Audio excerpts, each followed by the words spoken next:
नमस्कार दोस्तों, एक बार फिर से आप सभी के लिए बिल्कुल नई वीडियो लेकर हाजिर हो चुका हूं।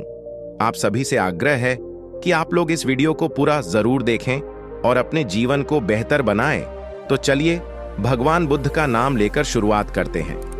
एक बार भगवान बुद्ध के पास एक आदमी आता है। आदमी के चेहरे पर उदासी साफ साफ नजर आ रही थी। बुद्ध ने उसको देखते ही उससे पूछा, बताओ तुम्हारे दुख का कारण क्या है।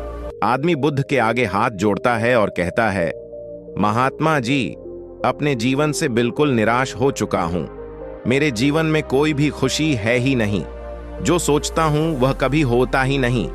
पढ़ाई कर रहा था तब सोचता था कि अच्छे से पढ़ाई करूंगा तो अच्छी नौकरी मिलेगी और ज्यादा पैसे कमाकर माँ बाप के लिए एक घोड़ा गाड़ी खरीद लूंगा। अपने पत्नी और बच्चों को प्रवास कराऊंगा। लेकिन अच्छे से पढ़ लिख कर भी नौकरी मिली तो सही, लेकिन इतने पैसे नहीं मिलते जिनसे यह सारी इच्छाएं पूरी कर सकूं। जैसे तैसे सिर्फ खाने पीने का इंतजाम हो पाता है। काम पर जाना और घर आना, बस यही मेरी जिंदगी बन चुकी है। आदमी की बातें सुनकर बुद्ध उसको पास के एक बगीचे के नजदीक लेकर गए।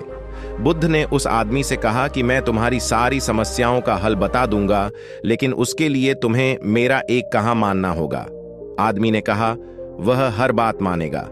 तथागत उसे एक पास के फूलों के बगीचे के पास लेकर गए। बुद्ध ने आदमी से कहा कि तुम इस बगीचे में जाओ और तुम्हें जो सबसे सुंदर फूल नजर आए उसे मेरे लिए तोड़ कर ले आओ। बस एक बात ध्यान में रखना कि तुमको बिल्कुल सीधे चलते हुए फूलों को देखना है और जो फूल सुंदर लगे उसे चुन कर लाना है। एक बार जिस फूल के आगे तुम निकल गए उसे तुम पीछे मुड़कर नहीं तोड़ सकते।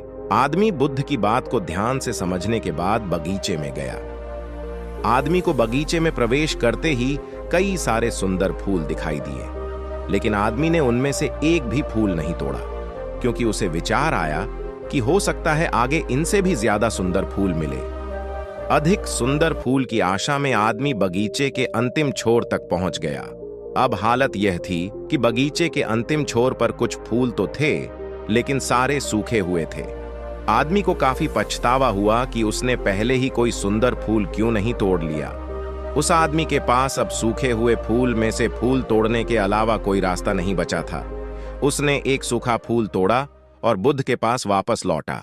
बुद्ध ने सूखे हुए फूल को देखकर उस आदमी से पूछा, बगीचे में इतने सारे सुंदर फूलों में फिर तुम यह सूखा हुआ फूल क्यों तोड़कर लाए?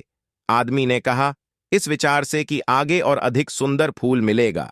मैंने सभी सुंदर फूलों को पीछे छोड़ दिया, इसलिए मुझे अंत में यह सूखा हुआ फूल तोड़कर लाना पड़ा।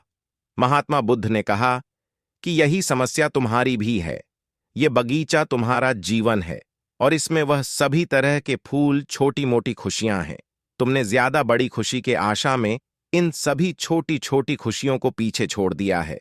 घोड़ा गाड़ी पाकर शायद तुम्हारे माता पिता इतने खुश ना हो जितना तुम उनके पास बैठकर उनसे बातें करोगे, उनकी सेवा करोगे तब होंगे। किसी बड़े पर्यटन स्थल पर जाकर तुम्हारे बीवी बच्चे खुश हो सकते हैं, लेकिन उससे भी ज्यादा खुश वो तब होंगे जब तुम उनके साथ समय बिताओगे, उनसे प्यारी बातें करोगे, उनके साथ खेलोगे, उनके साथ अपने मन की बातें साझा करोगे। महात्मा बुद्ध की बातें उस आदमी को समझ में आ गईं और उसकी विचारधारा बदल गई। वह अपने उसी पुराने जीवन में खुश रहने लगा जिसमें वह पहले दुखी रहा करता था। दोस्तों, यही तो हम भी अपने जीवन में करते हैं। हमारे पास जो है उसका महत्व नहीं समझते और फिर कुछ और ज्यादा पाने की आस में जो है उसका भी आनंद या सुख लेना भूल जाते हैं। और जब समय बीत जाता है तो हमें लगता है कि हमारे जीवन में कभी सुख या खुशियां आई ही नहीं।